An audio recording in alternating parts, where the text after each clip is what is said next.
Assalamualaikum warahmatullahi wabarakatuh. Hai anak-anak kelas 3, apa kabarmu hari ini? Alhamdulillah luar biasa, semoga kalian selalu sehat, cerdas, dan ceria.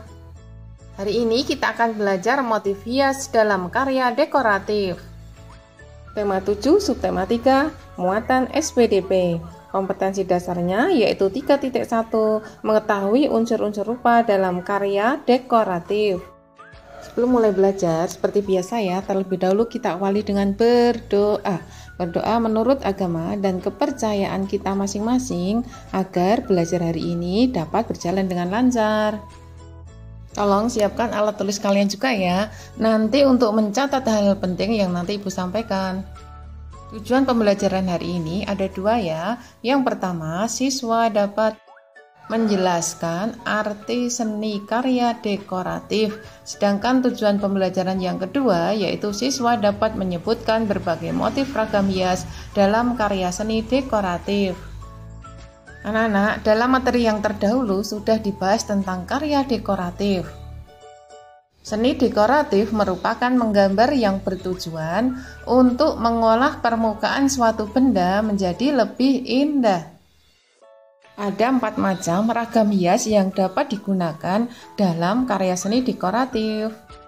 4 motif ragam hias dalam karya seni dekoratif. Yang pertama adalah motif realis, yang kedua motif geometris, ketiga motif dekoratif, dan yang keempat adalah motif abstrak.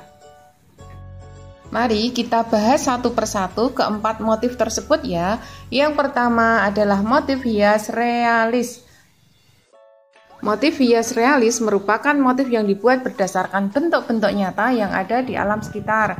Contohnya tumbuhan, hewan, batuan, awan, binatang, matahari, atau pemandangan alam. Selanjutnya, ini adalah contoh gambar motif realis ya. Yang pertama ada gambar burung, ada pemandangannya. Yang kedua adalah gambar bunga atau flora. Kita lanjut contoh gambar motif realis yang ketiga dan yang keempat. Ketiga itu adalah gambar kaligrafi ya yang ada di masjid. Yang keempat itu gambar bunga, terlihat secara nyata ya. Jadi ini adalah contoh gambar yang motif realis. Kedua adalah motif gambar yang bertema geometris.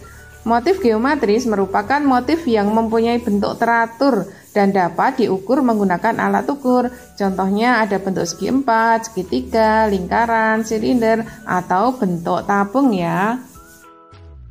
Anak-anak, berikut ini adalah contoh gambar motif geometris, gambar 1 dan gambar 2. Kedua gambar ini memadukan bentuk segi 4 dan segi 3. Nanti masih ada contoh gambar motif geometris yang lain. Ini dia contoh gambar motif geometris yang ketiga dan keempat. Bagus sekali ya, bentuknya teratur, menggabungkan beberapa bangun datar, ada segitiga, segi 4. Ditambah kombinasi warna menjadi karya yang bagus banget. Ketiga adalah motif dekoratif. Dekoratif adalah menggambar dengan tujuan mengolah suatu permukaan benda menjadi lebih indah, misalnya membuat gambar bunga dengan kreasi sendiri. Nanti kita lihat bersama-sama contoh gambar motif dekoratifnya ya. Tralala, ini dia contoh gambar motif dekoratifnya, gambar 1 dan gambar 2. Indah ya. Nanti kita lanjutkan contoh gambar motif dekoratif yang ketiga dan keempat. Nah, ini dia contoh gambar motif dekoratifnya. Masih gambar bunga ya. Yang gambar 4 itu dikombinasikan dengan warna yang indah. Kita lanjutkan motif gambar dekoratif yang keempat, yaitu motif abstrak. Motif abstrak merupakan motif yang tidak dikenali kembali objek asal yang digambarkan. Motif ini merupakan imajinasi seseorang yang dituangkan dalam bentuk coretan tak beraturan. Silahkan anak-anak lihat contoh motif gambar abstrak. Nah, seperti ini ya.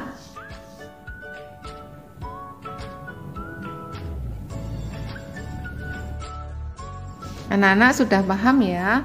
Nanti masih ada contoh gambar motif abstrak yang ketiga dan keempat. Nah, ini anak-anak contoh gambar yang ketiga dan keempat. Seperti yang Ibu sampaikan tadi, bahwa ini adalah imajinasi dari seseorang yang berupa coretan, jadi tidak terlihat bentuk asalnya ya. Baiklah, ayo kita buat kesimpulan belajar hari ini. Yang pertama adalah seni dekoratif merupakan menggambar yang bertujuan untuk mengolah permukaan suatu benda menjadi lebih indah. Kedua, ada 4 motif ragam hias yang bisa digunakan untuk menghias kerajinan, yaitu realis, geometris, dekoratif, dan abstrak. Kita tutup pelajaran hari ini dengan berdoa. Mengakhiri belajar dengan berdoa menurut agama dan kepercayaan kita masing-masing agar memperoleh ilmu yang bermanfaat. Masih dalam suasana pandemi ini, untuk selalu kita ingat dan kita lakukan bersama-sama. Yang pertama adalah cuci tangan usai belajar atau beraktivitas. Yang kedua, jaga jarak. Ketika pakai masker, jagalah kesehatan. Selamat belajar dan tetap semangat. Wassalamualaikum warahmatullahi wabarakatuh. Thank you for watching.